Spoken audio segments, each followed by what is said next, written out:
So that, like before the 15th and 16th centuries, all of the ships were made out of wood. Not because iron wasn't available and steel wasn't available, but because there was a belief that wood floated. So therefore you had to make ships out of things that floated. That's literally how and then someone came along and said that it has absolutely nothing to do with what things are made out of. It has to do with the amount of water that is being dispersed. That's what determines whether something will float or not. And I think about that all the time, because it's in the contemplation of what you desire that you create what it is that you want to have for yourself. It's in your willingness to contemplate it, and nothing more, according to Troward and mental science. So that I think about the Wright brothers, 100 or so years ago. It's like, and I said the law of flying was not discovered by the contemplation of the staying on the ground of things.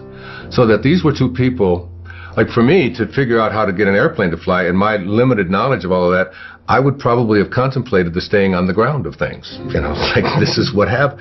But there's somebody came along and contemplated the idea that if you get enough speed going and you have the right design and you get pressure underneath something like this, and you get that this thing is going to lift off the other. Somebody had to contemplate that idea. And everybody who contemplated that it wasn't possible, that it couldn't work, was a part of why flying didn't take place, because there was no new law discovered in the early part of the 20th century, any more than electricity was discovered by Thomas Edison or anyone like that. I mean, the ability to have electricity has always been there.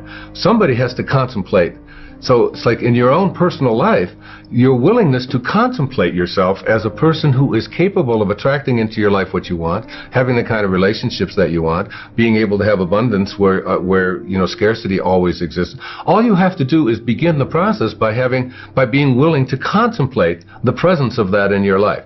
And I've always been a person that I can remember throughout my life as someone who could contemplate myself being able to do things that most people couldn't. And I can give you a good example. When my mother got us all back together, and we were living in Detroit, on the east side of Detroit, and we got a new television set.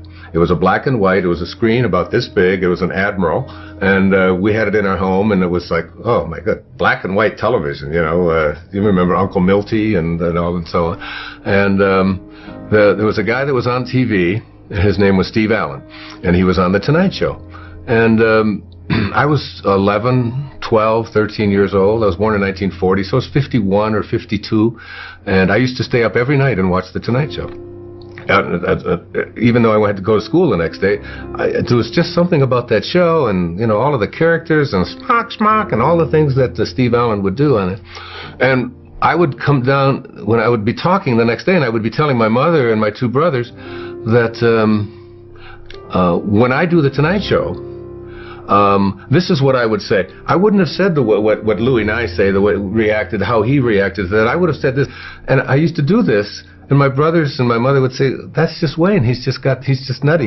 He thinks he's on the Tonight Show. He thinks he's going to do the Tonight Show." And I would go up into my room at on this little tiny house that we lived in, a little 2-bedroom house that 5 of us lived in because my mother remarried, and I would see myself doing the Tonight Show. I would just practice it, and Steve Allen became someone that I was really enamored of.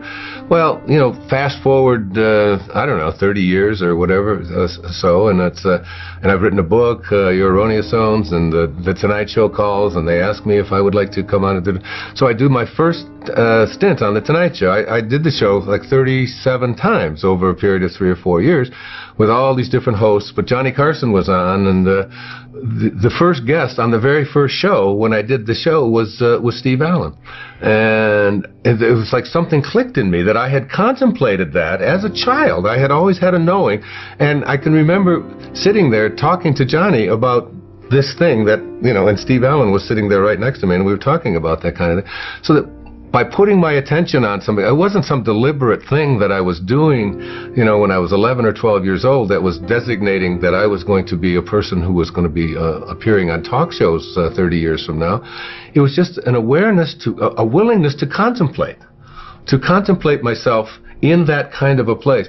And I think the power of contemplation is the thing that most people haven't harnessed yet.